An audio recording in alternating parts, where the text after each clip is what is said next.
Hello my dear friends. तो कैसे हो आप सब लोग? आई होप कि आप सब लोग बहुत अच्छे होंगे और लगातार अपनी स्टडी कंटिन्यू रखकर आने वाले एग्जाम के लिए प्रिपेयर हो रहे होंगे। मैं आपका दोस्त, आपका होस्ट, आपका मेंटर मनोज त्रिपाठी आप सभी का बहुत बहुत स्वागत करता हूं। तो एक बार बताइएगा कैसे हैं आप सब लोग? आई होप कि अच्छे ही होंगे और जहां भी होंगे मस्त होंगे, ज़बरदस्त होंगे और अपने काम को बड़ा बखूबी कर रहे होंगे। आने वाले एग्जाम के लिए एकदम मजबूती से प्रिपेयर हो रहे होंगे। तो आप सभी लोगों के पेपर में, आप सभी लोगों के सुपर टेट के एग्जाम में एक बहुत ही इंपॉर्टेंट टॉपिक है जिसका नाम है ध्वनि। क्या नाम है? ध्वनि। अब तक दो बार हुए एग्जाम्स में से अब तक दो बार हुए एग्जाम में से इसमें से एक भी प्रश्न अभी नहीं पूछा गया। तो मुझे जो लगता है कि यहाँ से प्रश्न पूछे जाने की संभावना है, तो उस संभावना को हम लोग क्या करते हैं, उस संभावना को यहाँ पर पूरा का पूरा अपने पक्ष में बना लेते हैं कि यदि पूछा गया प्रश्न तो हम लोग इसको गलत नहीं करेंगे। ठीक है, तो टॉपिक क्या है आपका? टॉपिक है ध्वनि। टॉपिक क्या है? ध्वनि है। तो आइए हम लोग पढ़ना शुरू करते हैं, इस ध्वनि टॉपिक को समझना शुरू करते हैं। यदि ध्वनि की बात करें तो ध्वनि यानी कि साउंड, ये ध्वनि की बात करें तो ध्वनि की इंग्लिश क्या है? साउंड है। और आपने यदि ऊर्जा पढ़ी है तो ऊर्जा में मैंने बताया था कि ऊर्जा के विभिन्न रूप, ऊर्जा मैंने आपको क्या बताया था? ऊर्जा के विभिन्न रूप बताए थे। ध्यान दीजिएगा, ऊर्जा के मैंने क्या बताए थे? विभिन्न रूप बताए थे। उसमें से एक ऊर्जा क्या हुआ करती है? ध्वनि ऊर्जा। ऊर्जा के विभिन्न रूपों में से एक ऊर्जा हुआ करती है। ऊर्जा के रूपों में से ऊर्जा का एक रूप है ध्वनि ऊर्जा। ऊर्जा का एक रूप क्या है? ध्वनि ऊर्जा। क्योंकि ध्वनि जो है ये तरंग है। क्या है? तरंग है। ऊर्जा का एक रूप है ध्वनि ऊर्जा। ऊर्जा का एक रूप है ध्वनि ऊर्जा। आप जानते हैं ऊर्जा जो होती है कार्य करने की क्या होती है बच्चा? क्षमता होती है। आप जानते हैं कि जो ऊर्जा होती है ये क्या होती है? कार्य करने की क्षमता होती है। ऊर्जा कार्य करने की क्षमता है। और यहां पर क्या होगा? यहां पर क्या होगा कि जो ऊर्जा है, जो ध्वनि ऊर्जा है, ये हमारे कानों तक पहुंचकर श्रवण की संवेदना उत्पन्न करती है, यानी कि श्रवण, सुनने की संवेदना उत्पन्न करती है। तो ऊर्जा का एक रूप जो तरंग के रूप में संचरित होकर, ऊर्जा का एक रूप जो तरंग के रूप में संचरित होकर हमारे कानों पर पहुंचकर, हमारे कानों पर पहुंचकर क्या करती है? हमारे कानों पर पहुंचकर सुनने की या श्रवण की संवेदना उत्पन्न करती है। उसी को हम लोग क्या कहते हैं? ध्वनि ऊर्जा या ध्वनि कहते हैं। उसी को हम लोग क्या कहते हैं? ध्वनि या ध्वनि ऊर्जा कहते हैं। तो ऊर्जा का एक रूप जो तरंग के रूप में संचरित होकर, जो तरंग के रूप में, जो तरंग के रूप में, तरंग के रूप में संचरित होकर, तरंग के रूप में संचरित होकर ऊर्जा का एक रूप है ना, ऊर्जा का एक रूप जो तरंग के रूप में संचरित होकर, संचरित होकर, तरंग के रूप में संचरित होकर कानों में श्रवण की, कानों में श्रवण की संवेदना, कानों में श्रवण की संवेदना उत्पन्न करे, श्रवण की संवेदना उत्पन्न करे, संवेदना उत्पन्न करे। ठीक है, संवेदना यानी कि सेंसिटिव, सेंस उत्पन्न करे, है ना, सेंसिटिवनेस, संवेदना उत्पन्न करे, सेंस उत्पन्न करे, उसे आप कहेंगे उत्पन्न करे, उसे आप क्या कहेंगे? उत्पन्न करे, उसे आप क्या कहेंगे? उसे आप कह देंगे ध्वनि ऊर्जा। उसे आप क्या कह देंगे? ध्वनि ऊर्जा कह देंगे। तो ये हो जाएगी आपकी ध्वनि ऊर्जा। ध्यान रखिएगा, ध्वनि हमेशा किसके रूप में संचरित होती है? तरंग के रूप में संचरित होती है। ध्वनि हमेशा किसके रूप में संचरित होती है? तरंग के रूप में संचरित होती है। तो ध्वनि क्या है? तरंग है। ध्वनि क्या है? तरंग है बच्चे, ध्यान रखिएगा, ध्वनि क्या है? तरंग है। अब आपसे पूछा जाएगा कि ध्वनि किस प्रकार की तरंगे हैं, तो सबसे बेस्ट आंसर, सबसे बेस्ट क्वेश्चन बनता है, इस प्रश्न को आप सभी लोग याद रखिएगा। मेरे हिसाब से सबसे इंपॉर्टेंट क्वेश्चन है कि ध्वनि क्या है? तो ध्वनि एक तरंग है। और किस प्रकार की तरंग है? तो ध्वनि जो है ये अनुदैर्ध्य तरंग है। कैसी तरंग है? अनुदैर्ध्य तरंगे हैं, यानी कि आप इन्हें बोलते हैं लॉन्गिट्यूडनल वेव्स। अनुदैर्ध्य तरंगे हैं। क्या हैं? अनुदैर्ध्य तरंगे हैं। ध्यान दीजिएगा, ये कैसी हैं? अनुदैर्ध्य तरंगे हैं, यानी कि लॉन्गिट्यूडनल वेव्स हैं। क्या हैं? Longitudinal waves. ठीक है, longitudinal waves. Okay, longitudinal waves हैं। और जो लॉन्गिट्यूडनल वेव्स हैं ये क्या हैं? ये मैकेनिकल वेव्स हैं। ये क्या हैं? मैकेनिकल वेव्स हैं। तो ध्वनि जो है ये यांत्रिक तरंगे भी हैं। क्या हैं? यांत्रिक तरंगे। जो तरंगे यांत्रिक तरंगे होती हैं, देखिए तरंगे में दो प्रकार की तरंगे हैं, एक है यांत्रिक तरंगे और दूसरी है अयांत्रिक तरंगे। जो तरंगे यांत्रिक तरंगे होती हैं जो तरंगे क्या होती हैं, यांत्रिक तरंगे हैं, यानी कि mechanical waves, mechanical waves, mechanical waves, ठीक है। जो तरंगे क्या होती हैं, जो तरंगे यांत्रिक तरंगे होती हैं, उनको संचित होने के लिए हमेशा माध्यम की जरूरत होती है। जो तरंगे क्या होती हैं, यांत्रिक तरंगे होती हैं, उनके संचित होने के लिए किसकी जरूरत होती है, माध्यम की आवश्यकता होती है। तो ध्वनि तरंगे यांत्रिक तरंगे हैं, मैकेनिकल वेव्स हैं, और ये क्या है, अनुदैर्ध्य तरंगे हैं, यानी कि लॉन्गिट्यूडिनल वेव्स हैं, लॉन्गिट्यूडिनल वेव्स हैं। तो जो यांत्रिक तरंगे हैं, इन्हें चलने के लिए माध्यम की जरूरत होती है। तो ध्वनि तरंगों को प्रोपगेट करने के लिए माध्यम की रिक्वायरमेंट होगी। इस बात को आप यहां पर लिख लीजिएगा। ध्वनि तरंगों को प्रोपगेट होने के लिए माध्यम की आवश्यकता होती है। ध्वनि तरंगों को प्रोपगेट होने के लिए, यानी कि गमन करने के लिए, चलने के लिए माध्यम की आवश्यकता होती है। ध्वनि तरंगों को, ध्वनि तरंगों को चलने के लिए, ध्वनि तरंगों को गमन करने के लिए, ध्वनि तरंगों को गमन करने के लिए माध्यम की आवश्यकता, गमन करने के लिए, गमन करने के लिए माध्यम की आवश्यकता, ध्वनि तरंगों को गमन करने के लिए किसकी आवश्यकता होती है, के लिए माध्यम की आवश्यकता, माध्यम की क्या होती है, माध्यम की आवश्यकता। ध्वनि तरंगों को गमन करने के लिए क्या होती है, माध्यम की आवश्यकता। जब ये बात आपने पढ़ ली, ये बात आपने लिख दी कि ध्वनि तरंगों को चलने के लिए माध्यम की आवश्यकता होगी, तो यहां से एक चीज निकल कर आती है, जो ध्वनि तरंगें होती हैं ये माध्यम में चल सकती हैं, माध्यम के अलावा नहीं। ये ध्वनि तरंगें होती हैं किस में चल सकती हैं, माध्यम में चल सकती हैं, माध्यम के अलावा नहीं, है ना। माध्यम के अलावा ये प्रोपगेट नहीं करेंगी, माध्यम के अलावा ये प्रोपगेट नहीं करेंगी। समझ पा रहे हैं। तो ध्वनि तरंगें केवल ठोस में, द्रव में एवं गैस में चलेंगी, निर्वात में गमन नहीं कर सकती, क्योंकि निर्वात का मतलब है कुछ भी ना होना, निर्वात का मतलब है कुछ भी ना होना। यहां पर साफ साफ लिखा हुआ है ध्वनि तरंगों को गमन करने के लिए माध्यम की आवश्यकता है। ध्वनि तरंगों को गमन करने के लिए, प्रोपगेट करने के लिए माध्यम की आवश्यकता है। यहां तो आपने साफ साफ लिखा हुआ है कि माध्यम की आवश्यकता है, तो हम लोग नोट में क्या लिखेंगे कि ध्वनि तरंगें ठोस में, द्रव में, गैस में गमन करेंगी और निर्वात में गमन नहीं करती हैं। तो एक प्रश्न बना करता है ध्वनि तरंगें नहीं चल पाती हैं, ध्वनि तरंगें गमन नहीं करती हैं, तो आंसर इज द निर्वात, आंसर इज द निर्वात। मोस्ट इंपॉर्टेंट प्रश्न, मोस्ट इंपॉर्टेंट प्रश्न है, लिखिएगा। क्या लिखेंगे, नोट करके लिखिएगा, नोट करके, नोट करके लिखिएगा।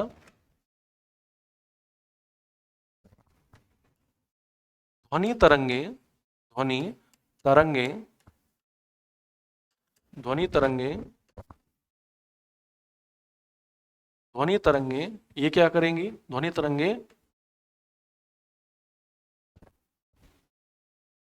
ठोस,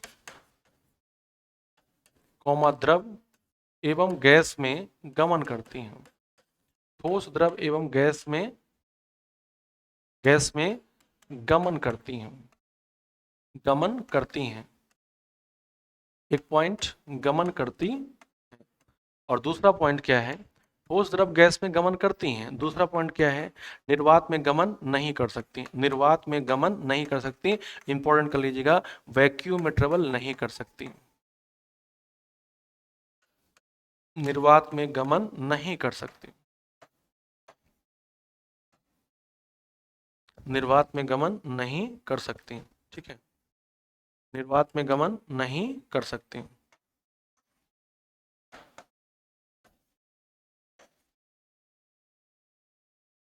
निर्वात में गमन नहीं कर सकती हैं, ठीक है।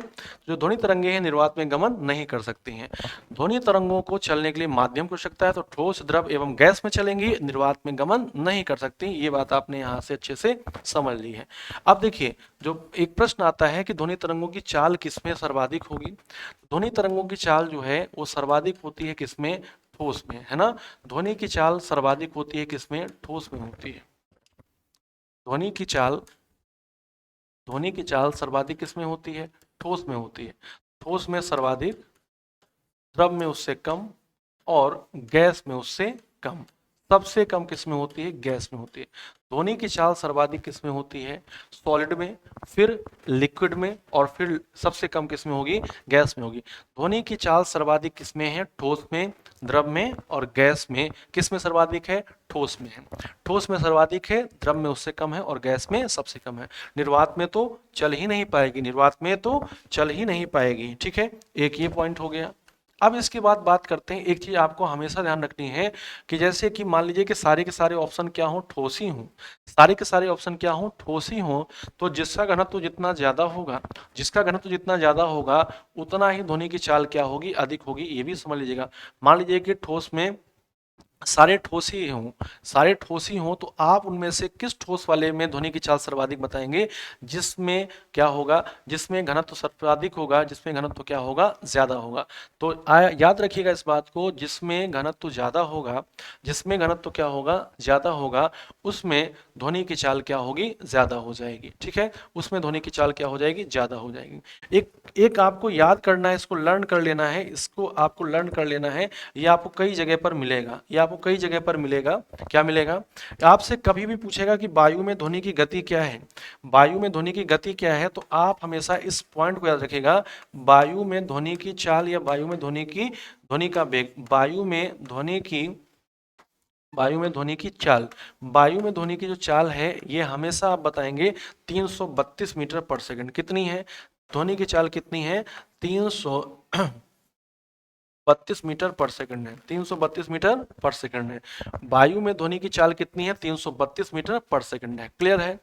वायु में ध्वनि की चाल कितनी है? 332 मीटर पर सेकंड है। एक चीज और भी ध्यान रखना है, ये जो चाल है, ये जो चाल है किस पर होती है? ये जो चाल है किस पर होती है? ये होती है 0 डिग्री सेल्सियस पर। किस पर होती है? 0 डिग्री सेल्सियस पर होती है। 0 डिग्री सेल्सियस पर होती है। ठीक है ना? 0 डिग्री सेल्सियस पर होती है। वायु में ध्वनि की चाल 332 मीटर पर सेकंड है 0 डिग्री सेल्सियस पर। 332 मीटर पर सेकंड है 0 डिग्री सेल्सियस पर। बोलो, कर पाओगे? इतनी बात याद रख पाओगे? बोलो, इतनी बात याद रख लोगे ना? तो अब हमारा जो नेक्स्ट नोट है वो ये है कि ध्वनि पर ताप का प्रभाव, ध्वनि पर ताप का प्रभाव, ये नेक्स्ट नोट है। ध्वनि पर ताप का प्रभाव, ध्यान रखिएगा। ध्वनि पर ताप का प्रभाव, ध्वनि पर ताप का प्रभाव, ध्वनि पर ताप का प्रभाव। क्लियर हो रही है बात? ध्वनि पर क्या ताप का प्रभाव पड़ेगा? आप कैसे बताएंगे कि ध्वनि पर ताप का प्रभाव पड़ेगा? आप बताएंगे यस, ध्वनि पर ताप का प्रभाव पड़ता है।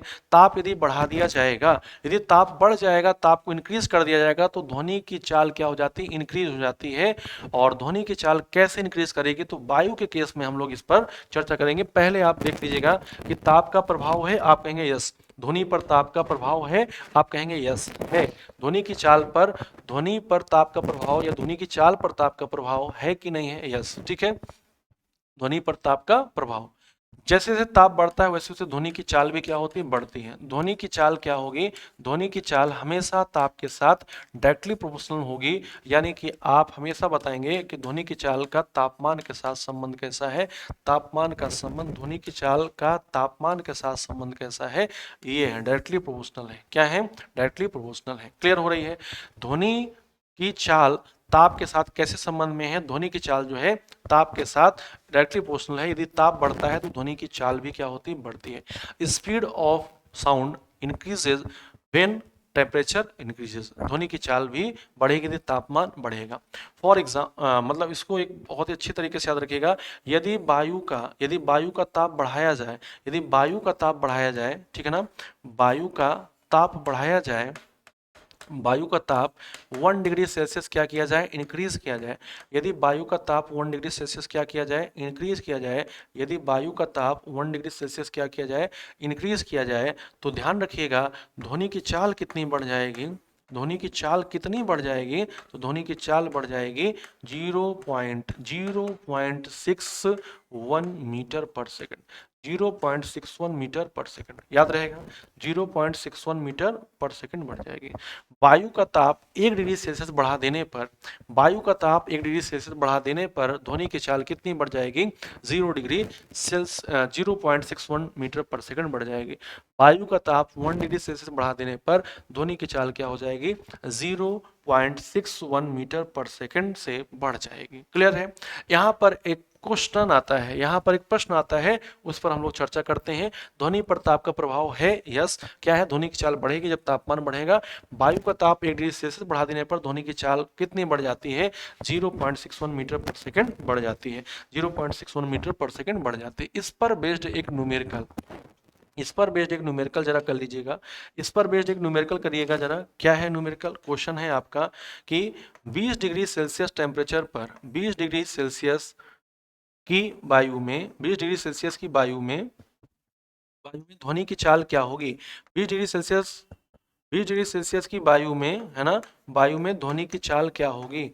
20 डिग्री सेल्सियस वायु में ध्वनि की चाल क्या होगी? ध्वनि की चाल क्या होगी? फटाफट आप बताइएगा, ध्वनि की चाल क्या होगी, है नहीं? 20 डिग्री सेल्सियस की वायु में ध्वनि की चाल होगी, ध्वनि की चाल होगी, फटाफट बताइएगा, ध्वनि की चाल होगी, फटाफट बताइएगा। 20 डिग्री सेल्सियस की वायु में ध्वनि की चाल होगी, कैसे बताएंगे? आप जानते हैं कि अभी मैंने आपको लर्न कराया था कि वायु में ध्वनि की चाल कितनी है। वायु में ध्वनि की चाल है 332 मीटर पर सेकंड। कब है? 0 डिग्री सेल्सियस पर। 0 डिग्री सेल्सियस तापमान पर 0 डिग्री सेल्सियस तापमान पर वायु में ध्वनि की चाल कितनी है? 332 डिग्री सेल्सियस है।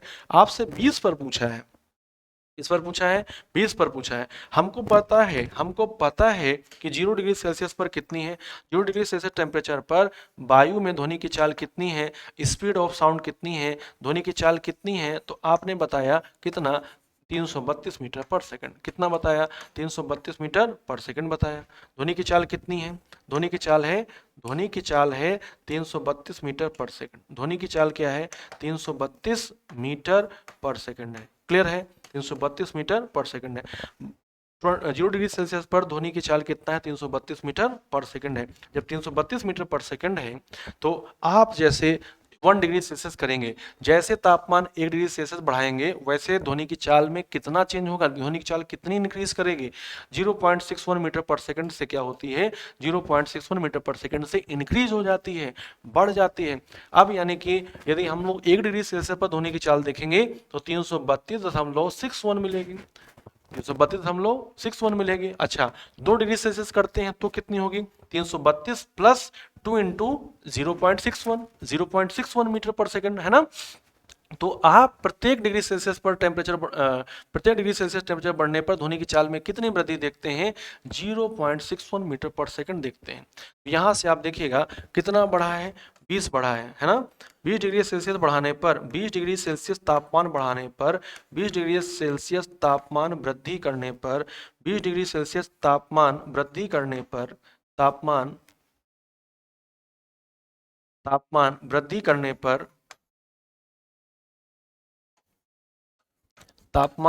करने पर चाल में वृद्धि, है ना, ध्वनि की चाल में वृद्धि। याद रखिएगा, वृद्धि बता रहे हैं अभी, है ना। क्या बता रहे हैं? ध्वनि की चाल में वृद्धि बता रहे हैं। ध्वनि की चाल में वृद्धि, ध्वनि की चाल में क्या हो रही है? वृद्धि हो रही है। ध्वनि की चाल में वृद्धि, ठीक है। ध्वनि की चाल में क्या हो रही है? वृद्धि हो रही है। ध्वनि की चाल में क्या हो रही है? वृद्धि हो रही है। कितनी वृद्धि हो रही है? तो 1 डिग्री सेल्सियस बढ़ाते तो 0.61 बढ़ता। यदि 2 डिग्री सेल्सियस बढ़ाते तो 2 इंटू 0.61 बढ़ता। अब 20 बढ़ा रहे हैं तो 20 गुणे 0.61 हो जाएगा। ये वृद्धि हो जाएगी। 20 इंटू 0.61 मीटर पर सेकंड की क्या होगी? वृद्धि होगी। अब 0 पर इतना है तो 20 डिग्री सेल्सियस पर 20 डिग्री सेल्सियस पर कितनी बढ़ गई? इतनी। तो 20 डिग्री सेल्सियस पर होगी कितनी? 20 डिग्री सेल्सियस पर होगी कितनी? 20 डिग्री सेल्सियस पर 20 डिग्री सेल्सियस तापमान पर 20 डिग्री सेल्सियस तापमान पर क्या होगा? 20 डिग्री सेल्सियस तापमान पर ध्वनि की चाल, है ना, ध्वनि की चाल पहले कितनी थी? 0 पर कितनी थी? 0 पर कितनी थी बेटा? 0 पर कितनी थी? 0 पर थी 332। 0 पर कितनी थी? 332, है ना। 0 पर कितनी थी? 332 थी। अब यदि हमने क्या किया? 20 डिग्री सेल्सियस बढ़ाया तो 1 डिग्री सेल्सियस बढ़ाने पर 0.61 बढ़ता। 20 पर कितना बढ़ जाएगा? 20 इंटू 0.61, 20 इंटू 0.61। इनको क्या कर देंगे? इनको ऐसे लिख देंगे। अब इसको जरा जोड़ लीजिए कितना होगा यहाँ पर इससे। यहाँ पर इस जीरो से ये दशमलव कट गया, अब बचा कितना, बचा, नहीं नहीं कटा नहीं, आगे पहुंच गया पूरा, ऐसे रुक जाओ ऐसे,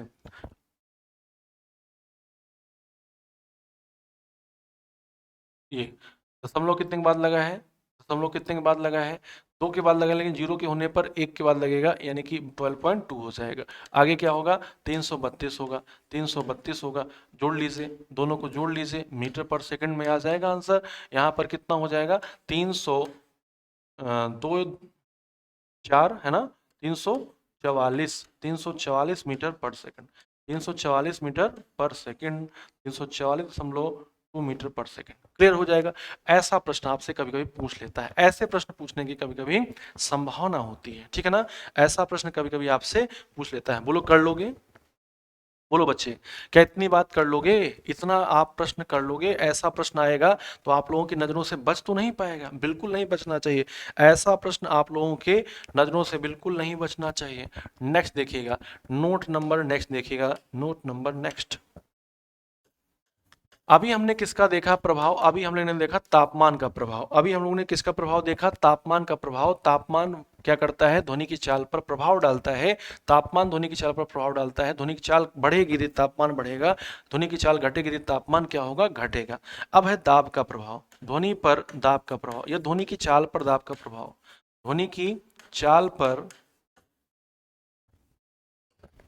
ध्वनि की चाल पर दाब का प्रभाव, ठीक है, ध्वनि की चाल पर दाब का प्रभाव, ध्वनि की चाल पर दाब का प्रभाव, ठीक है, दाब का प्रभाव। तो आप कहेंगे कोई प्रभाव नहीं, ध्वनि की चाल पर दाब का कोई प्रभाव नहीं पड़ता है। बच्चे बहुत बहुत इंपॉर्टेंट है, आपसे प्रश्न पूछा गया है कि यदि वायुमंडलीय दाब को 4 गुना कर दिया जाए तो ध्वनि की चाल पर क्या प्रभाव पड़ेगा, आप कहेंगे कोई प्रभाव नहीं पड़ेगा, जितनी है उतनी ही रहेगी, जितनी है उतनी ही रहेगी। तो यहाँ पर देखिए लिखा है ध्वनि की चाल पर दाब का प्रभाव, आप कहेंगे कोई प्रभाव नहीं, ध्वनि की चाल पर दाब का प्रभाव, तो आप कहेंगे कोई प्रभाव नहीं, ध्वनि की चाल पर दाब का प्रभाव, तो आप कहेंगे कोई प्रभाव नहीं, है ना, ध्वनि की चाल पर दाब का प्रभाव, तो आप कहेंगे कोई प्रभाव नहीं।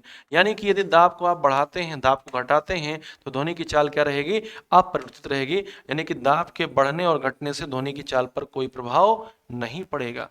प्रश्न पूछा जाएगा कि वायुमंडलीय दाब को दुगुना कर दिया जाए, आधा कर दिया जाए, चौथाई कर दिया जाए, 4 गुना कर दिया जाए तो ध्वनि की चाल पर क्या प्रभाव पड़ेगा, आप कहेंगे नको नको नको, नो इफेक्ट ऑन ध्वनि की चाल, no effect on speed of sound, कोई प्रभाव नहीं पड़ेगा, कोई प्रभाव नहीं पड़ेगा। क्लियर हो रही है बात, इतनी बात क्लियर हो रही है बच्चे, इतनी बात क्लियर हो गई है। अब बात करते हैं कि ध्वनि की चाल पर आर्द्रता का प्रभाव, ध्वनि की चाल पर किसका प्रभाव, आर्द्रता का प्रभाव, लिख लेंगे, ध्वनि की चाल पर आर्द्रता का प्रभाव। नोट है, सारे के सारे नोट हैं, नोट का मतलब समझते हैं ना, बहुत ध्यान से काम करना है। ध्वनि की चाल पर, ध्वनि की चाल पर, ध्वनि की चाल पर आर्द्रता का प्रभाव, ध्वनि की चाल पर आर्द्रता का प्रभाव, ध्वनि की चाल पर आर्द्रता का प्रभाव, ध्वनि की चाल पर आर्द्रता का प्रभाव, ठीक है। क्या है आर्द्रता का प्रभाव, आइए देखते हैं।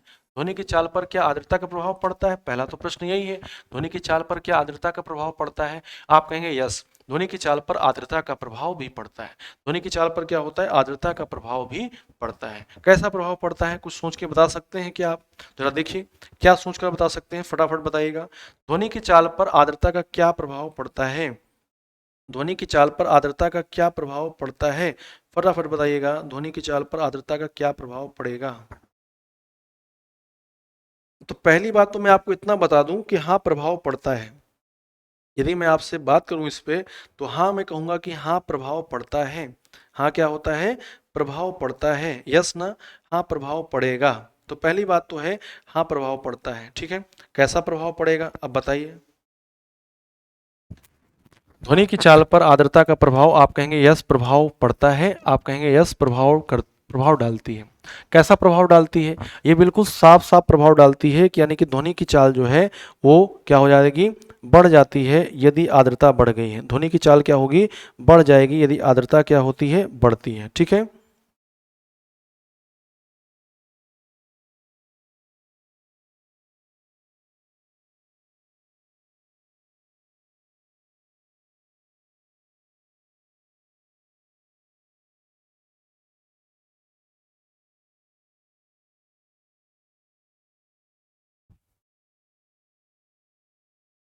एक मिनट।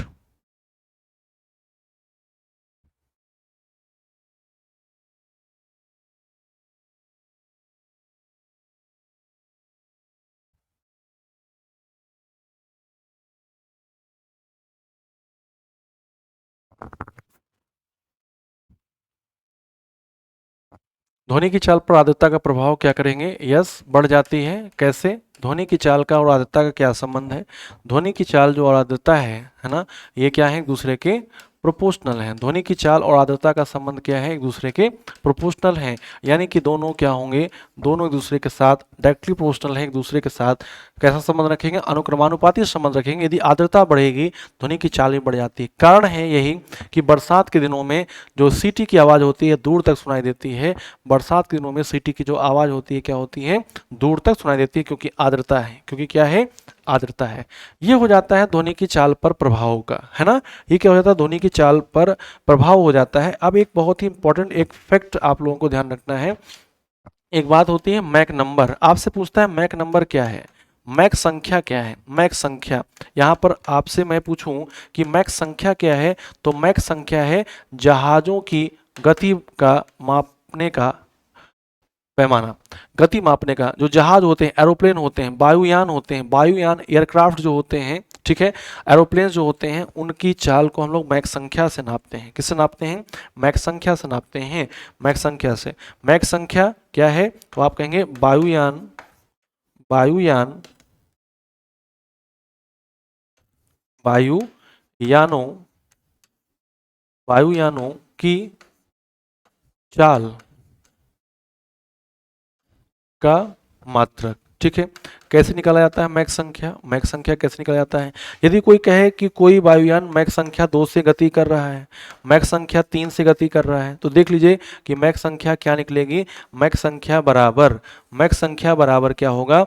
वायुयान की चाल, वायुयान की चाल, वायुयान की चाल बराबर वायुयान की चाल डिवाइड बाय ध्वनि की वायु में चाल, ध्वनि की वायु में चाल, ध्वनि की वायु में चाल। वैसे ध्वनि की वायु में चाल जो है नॉर्मली हम लोग कितना लेते हैं? 332 मीटर पर सेकंड लेते हैं। यदि कहीं दिया हुआ है तो फिर आप उसके अनुसार चेंज कर सकते हैं। ठीक है, याद रखिएगा मैक संख्या, मैक संख्या, मैक संख्या क्या है? ये है वायुयान की चाल। मैक संख्या क्या है? वायुयान की चाल है। क्लियर हो रहा है? मैक संख्या क्या है? वायुयान की चाल है। मैक संख्या वायुयानों की चाल का मात्रक है। मैक संख्या बराबर वायुयान की चाल बराबर ध्वनि की वायु में चाल। यदि कोई कहे कि कोई वायुयान मैक संख्या 2 से गति कर रहा है, इसका मतलब क्या है? ऐसा क्वेश्चन सिंपल सा पूछ सकता है। कोई वायुयान मैक संख्या 2 से गति कर रहा है, इसका मतलब क्या है? जरा आप बताएंगे इसका मतलब? इसका मतलब बताएंगे? लिख लीजिए इस क्वेश्चन को।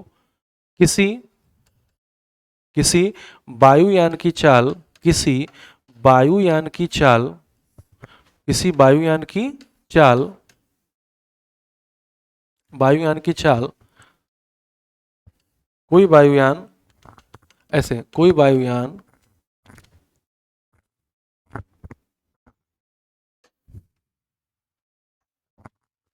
कोई वायुयान, यहां पर कोई कोई लिखिएगा, कोई, है ना। कोई वायुयान, कोई वायुयान, कोई वायुयान मैक संख्या 2 से गति कर रहा है। कोई वायुयान मैक संख्या, कोई वायुयान मैक संख्या 2 से गति कर रहा है। कोई वायुयान मैक संख्या 2 से गति कर रहा है। कोई वायुयान मैक संख्या 2 से गति कर रहा है। 2 से, मैक संख्या 2 से गति कर रहा है।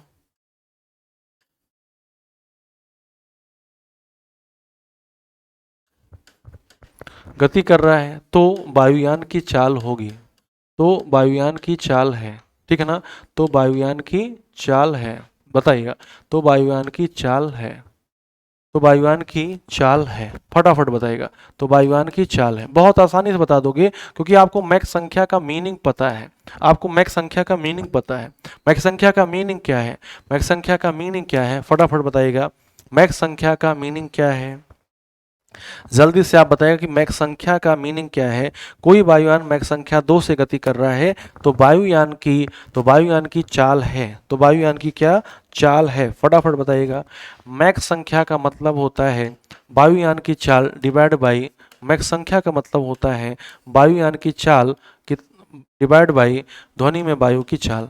अब वायुयान की चाल हम लोग को बतानी है। वायुयान की चाल यहाँ पर क्या हो जाएगा, वायुयान की चाल स्पीड ऑफ एरोप्लेन है ना, वायुयान की चाल। यहाँ पर क्या होगा, यहाँ पर होगा ध्वनि की चाल। यहाँ पर क्या होगा, ध्वनि में वायु की चाल, ध्वनि में वायु की चाल है ना। ओ माय गॉड, वायु में ध्वनि की चाल, यहाँ पर ध्वनि की वायु में चाल, ध्वनि की वायु में चाल, ध्वनि की वायु में चाल,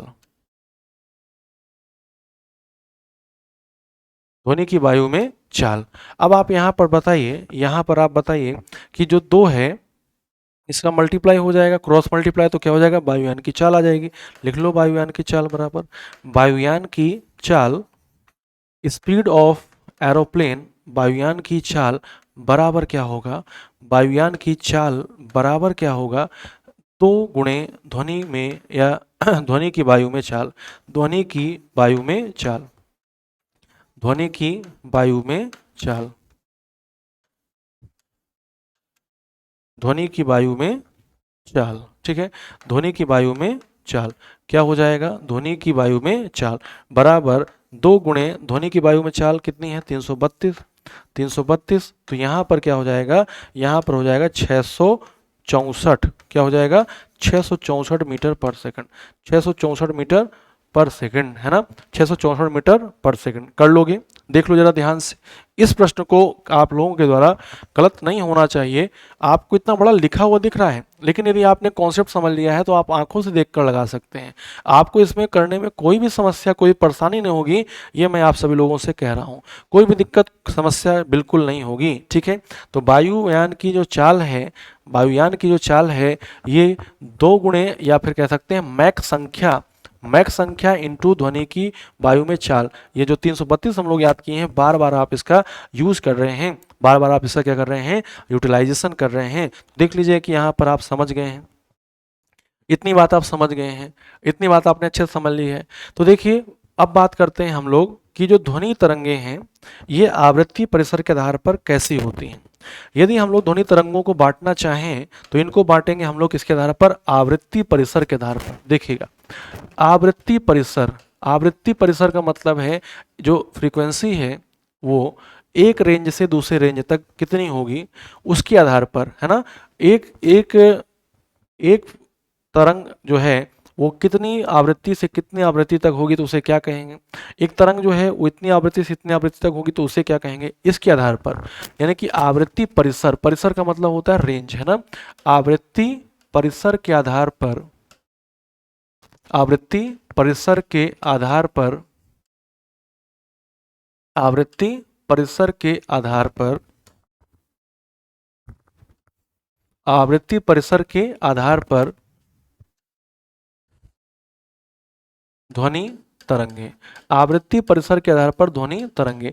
यानी कि आप कह रहे हैं on the basis of frequency range, on the basis of frequency range जो साउंड वेव्स हैं, on the basis of frequency range, on the basis of frequency range जो ध्वनि तरंगे हैं, साउंड वेव्स हैं, वो तीन टाइप की हैं। कितने टाइप की हैं, तीन टाइप की हैं। आइए हम उनको देख लेते हैं, आइए हम उनको देख लेते हैं कौन कौन से टाइप की हैं। तो यहाँ पर देखिए ये मैंने क्या कर दिया, ये मैंने बना दिया एक बहुत ही सिंपल सी लाइन, ये मैंने बना दी एक बहुत ही सिंपल सी लाइन। ठीक है,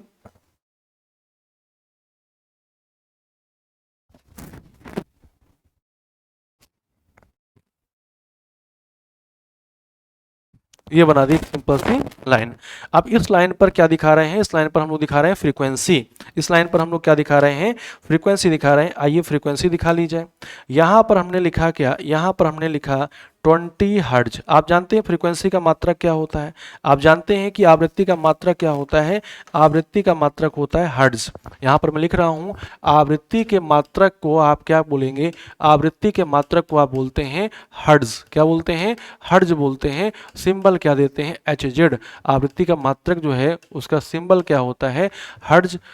हर्ट्ज का सिंबल क्या होता है, एच जेड। क्या होता है, एच जेड, 20 हर्ट्ज है ना। और यहाँ पर लिखा हुआ है, यहाँ पर लिखा हुआ है 20 किलो हर्ट्ज। यहाँ पर क्या लिखा हुआ है, यहाँ पर लिखा हुआ है 20 किलो हर्ट्ज।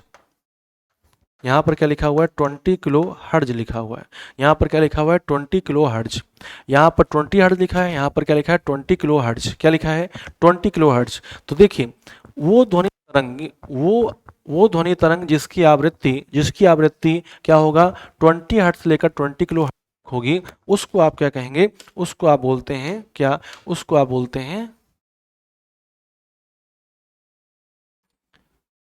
श्रव्य तरंगे, उसको आप क्या बोलते हैं श्रव्य तरंगे। तो साउंड वेव्स जो हैं वो जब क्या होगा आवृत्ति 20 हर्ट्ज से लेकर 20 किलो हर्ट्ज तक की होंगी तब वो क्या कहलाएंगे श्रव्य तरंगे कहलाएंगी। आप उन्हें क्या बोलेंगे ऑडिबल वेव्स बोलेंगे, क्या बोलेंगे ऑडिबल वेव्स बोलेंगे। यानी कि ध्वनि तरंगे जो 20 हर्ट्ज से लेकर 20 किलो हर्ट्ज तक की होंगी उन्हें आप क्या बोलेंगे ऑडिबल वेव्स बोलेंगे, क्या बोलेंगे ऑडिबल वेव्स बोलेंगे।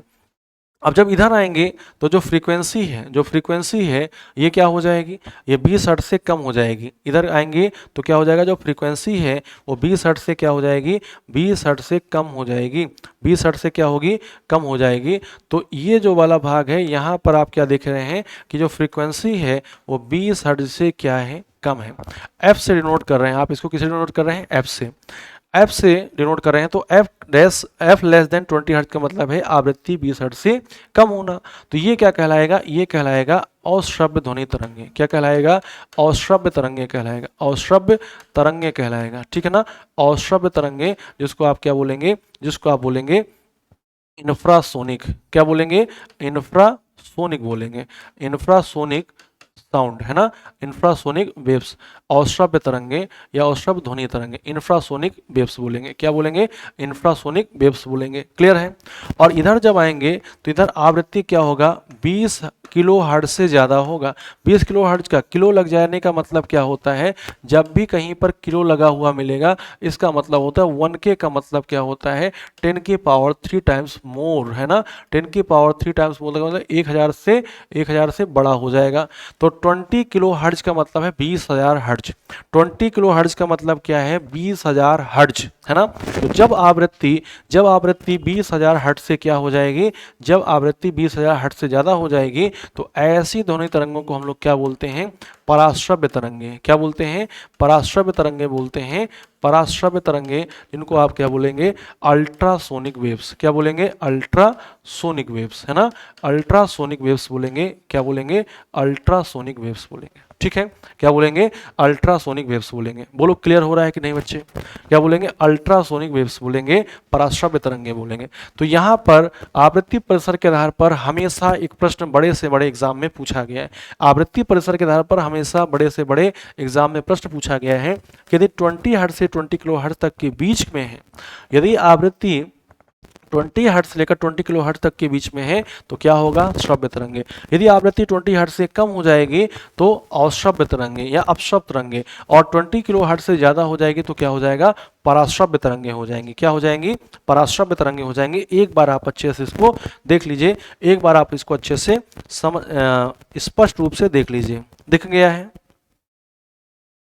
दिख गया है बढ़िया से, कोई दिक्कत कोई परेशानी कोई समस्या नहीं ना। जल्दी से आप लोग देखो और बताओ कि अच्छे से दिख गया है ना। जब दिख गया है तो फिर हम लोग आगे चलेंगे, फिर हम लोग कहाँ चलेंगे आगे चलेंगे, आइए आगे चलते हैं, ठीक है आगे चलते हैं।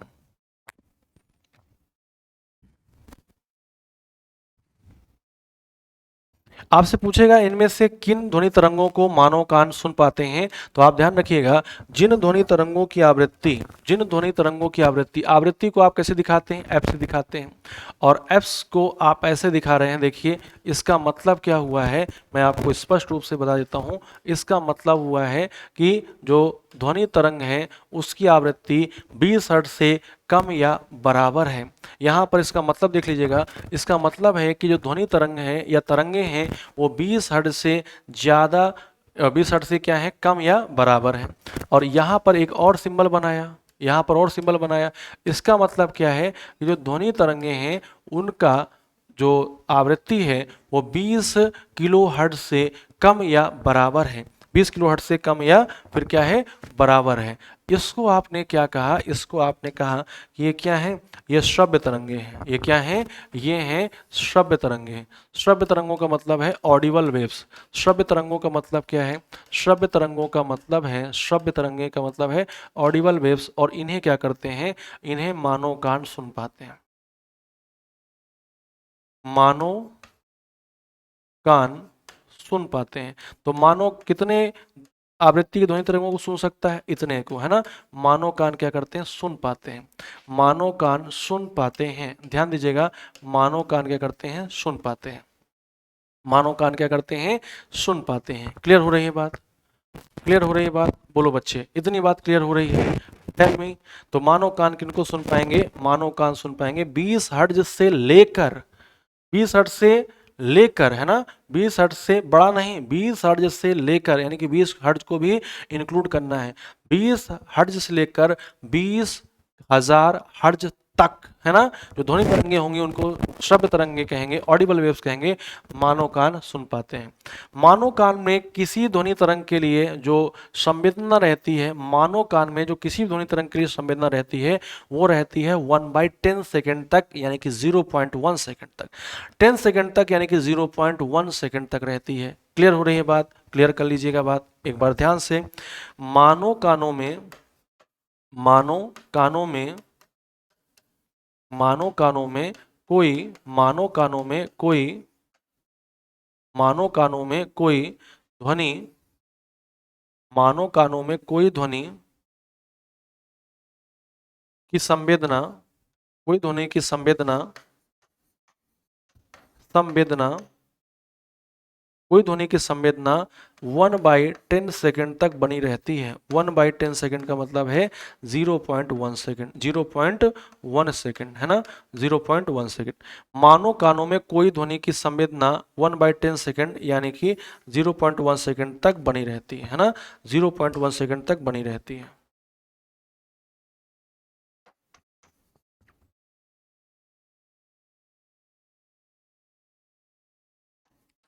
तक बनी रहती है।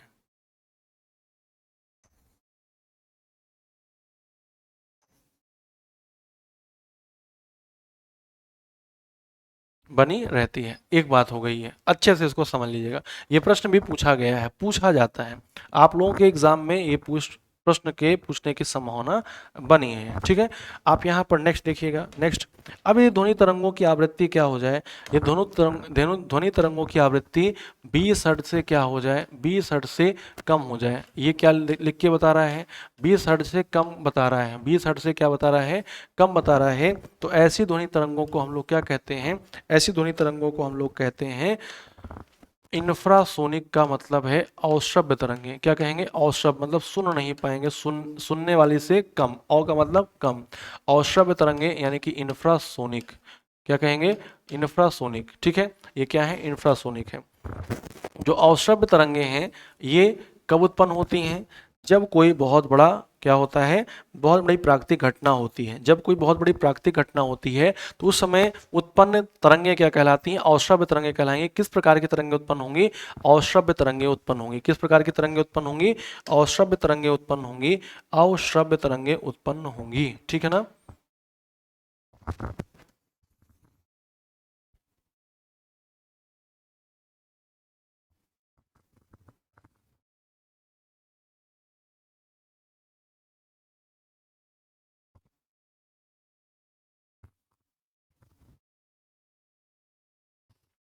अश्रव्य तरंगे उत्पन्न होंगी, देख लीजिए फटाफट, क्लियर हो रही है बात।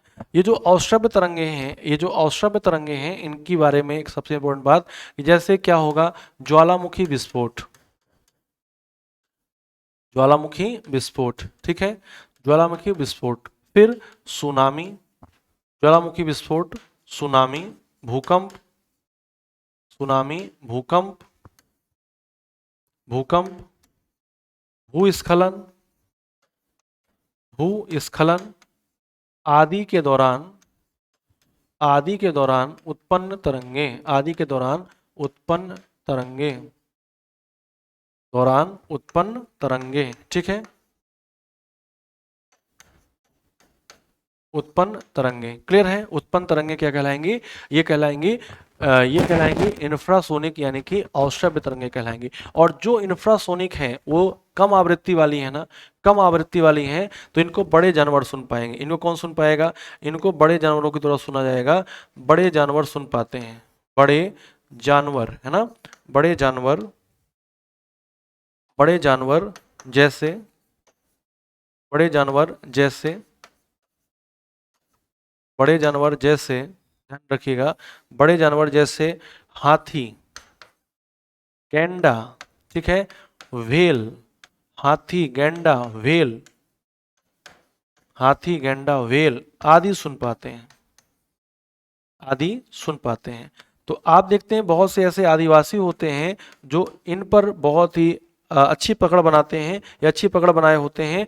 इनके बिहेवियर में चेंज होने से सुन पाते हैं, इनके बिहेवियर में चेंज होने से वो जान जाते हैं कि क्या होने वाला है, कुछ ना कुछ अलग होने वाला है, कुछ ना कुछ नया होने वाला है। तो ये उस स्थान को खाली कर देते हैं जहां पर इनका बिहेवियर चेंज देखने को मिलता है। तो इस प्रकार से आप कह सकते हैं कि यदि हम जानवरों की भाषाओं को अच्छी तरीके से जान लें, यदि हम लोग जानवरों की भाषाओं को अच्छी तरीके से पहचानना सीख जाएं, तो आसानी से हम आने वाली जो घटना आसानी से जो होने वाली घटनाएं हैं उन पर हम लोग क्या कर सकते हैं, उन पर हम लोग प्रभाव उनके हानिकारक प्रभाव को कम कर सकते हैं, उनसे होने वाले जो निगेटिव इफेक्ट्स हैं उनको क्या कर सकते हैं, कम कर सकते हैं।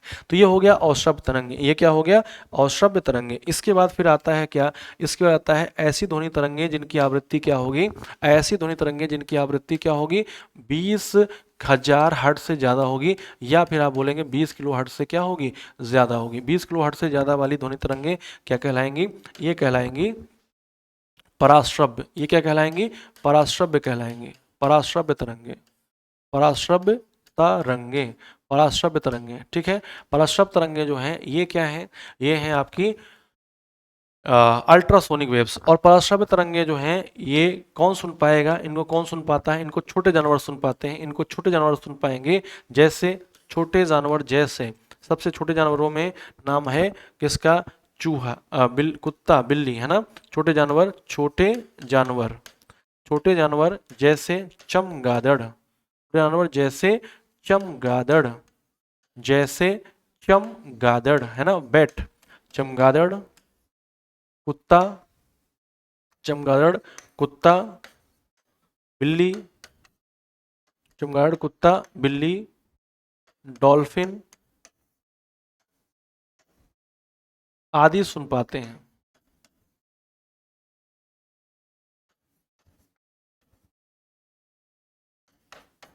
आदि सुन पाते हैं। ये जो चमगादड़ है ये रात में अपने पथ पर आगे बढ़ता है, किस कारण आगे बढ़ता है, पराश्रव्य ध्वनि तरंगों का प्रयोग करके। पराश्रव्य ध्वनि तरंगों को ये क्या करता है, ये उत्पन्न करता है और इनको ये रिसीव भी करता है। इसलिए ये क्या करता है, ये रात में अपना शिकार या रात में अपना रास्ता ढूंढ लेता है। चमगादड़ जो है वो किसका उपयोग करके,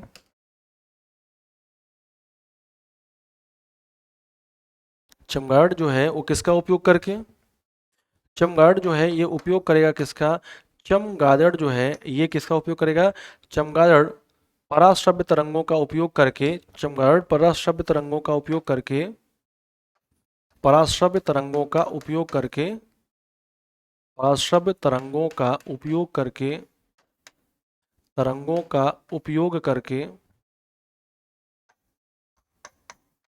तरंगों का उपयोग करके रात्रि में अपना रास्ता ढूंढता है, रात्रि में अपना रास्ता ढूंढ लेता है, रात्रि में अपना रास्ता ढूंढ लेता है,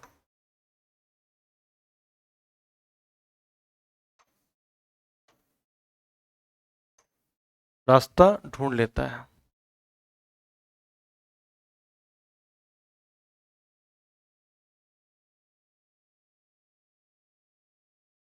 चमगादड़ पराश्रय तरंगों का उपयोग करके रात्रि में अपना रास्ता ढूंढ लेता है। क्लियर है? रात्रि में अपना रास्ता ढूंढ लेता है। अब देखो, ये जो पराश्रय तरंगे हैं इनके उपयोग बहुत हैं। पराश्रय तरंगों के उपयोग बहुत हैं, यूटिलाइजेशन बहुत है। कहाँ कहाँ पर इसका उपयोग देखने को मिलता है? तो पराश्रय तरंगों का उपयोग देखने को मिलेगा आपको कहाँ पर? सोनार के द्वारा। किसके द्वारा? सोनार के द्वारा। सोनार नहीं, सोनार में। किसमें? सोनार में। सोनार में आप किसका यूज करते हैं? सोनार में आप किसका यूज करते हैं? सोनार में उपयोग है ना। इसका उपयोग कहाँ देखने को मिलेगा? सोनार में उपयोग करेंगे आप। सोनार में इसका उपयोग देखने को मिलेगा। सोनार क्या है? Sound navigation and ranging. Sound navigation and ranging, ठीक है ना। सोनार में किन तरंगों का यूज होगा? सोनार में कौन सी ध्वनि तरंगें यूज होती हैं? पराश्रय। सोनार का फुल फॉर्म याद रखिएगा, साउंड नेविगेशन। साउंड नेविगेशन है ना, sound navigation and ranging. Sound navigation and ranging, ठीक है ना। Sound navigation and ranging. Sound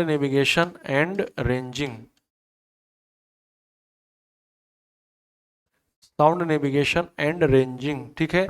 sound navigation and ranging clear हो रही है। साउंड नेविगेशन एंड रेंजिंग, सोनार में इसका क्या है? उपयोग है, ठीक है। अब सोनार का उपयोग करके हम लोग करते क्या है? दूसरा जैसे पूछा जा सकता है, दूसरा तरीका होता है पूछने का। पूछता है समुद्र की गहराई। समुद्र की गहराई, वैसे समुद्र की गहराई मापने के लिए हम लोग फैदोमीटर का भी उपयोग करते हैं।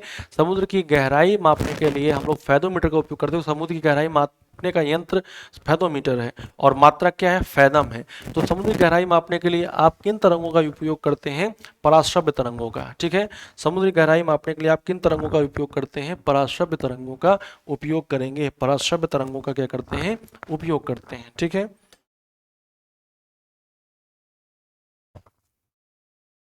समुद्र की गहराई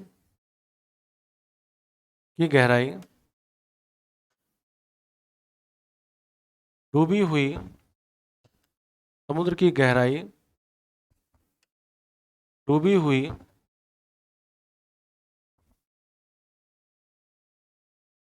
डूबी हुई वस्तुओं का पता लगाने,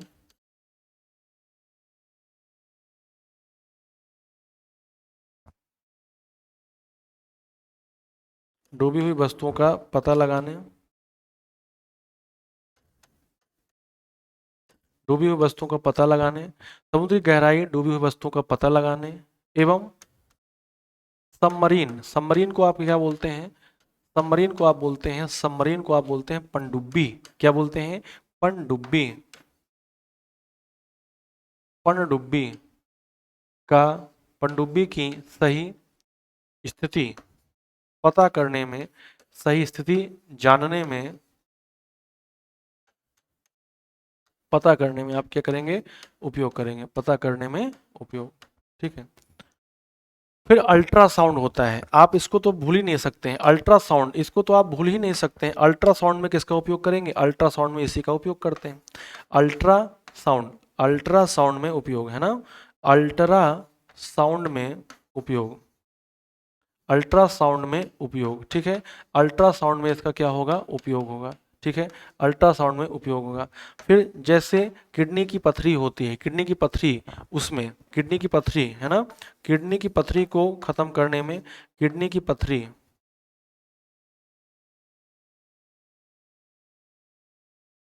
किडनी की पथरी को नष्ट करने में, किडनी की पथरी को नष्ट करने में,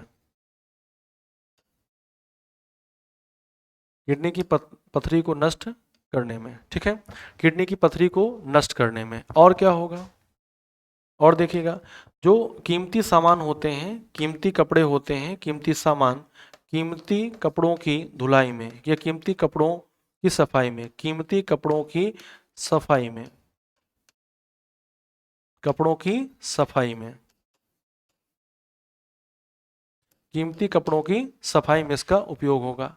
एक और बहुत ही इंपॉर्टेंट उपयोग है कि जो कीड़े मकोड़े होते हैं उनको मारने में, कीड़े मकोड़ों को खत्म करने में, कीड़े मकोड़ों को खत्म करने में। कितना हो गया था? 6, 5 हो गया था।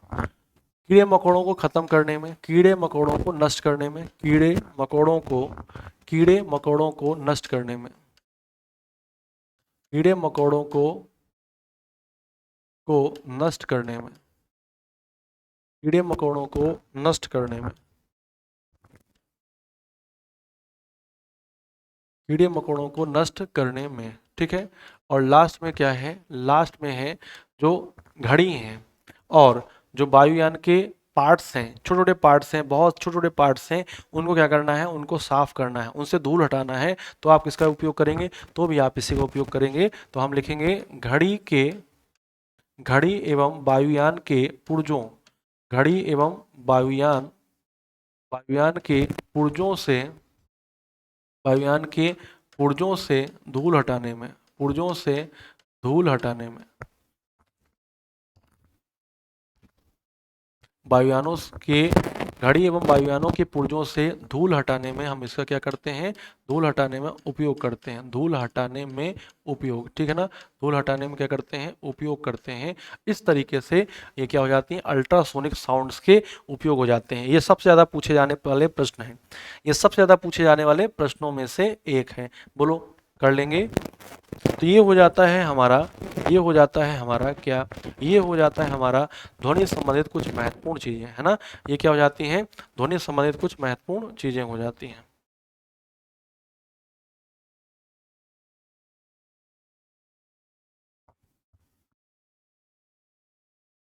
ठीक है।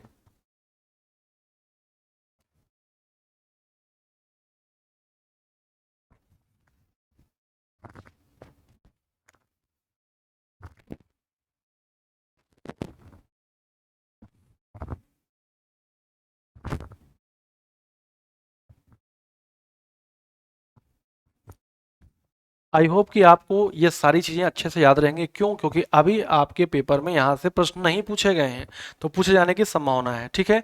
तो मिलते हैं आप सभी लोगों से इसके नेक्स्ट पार्ट में। थोड़ी सी और चीज़ें हैं जिनको हमें सीखना बाकी है।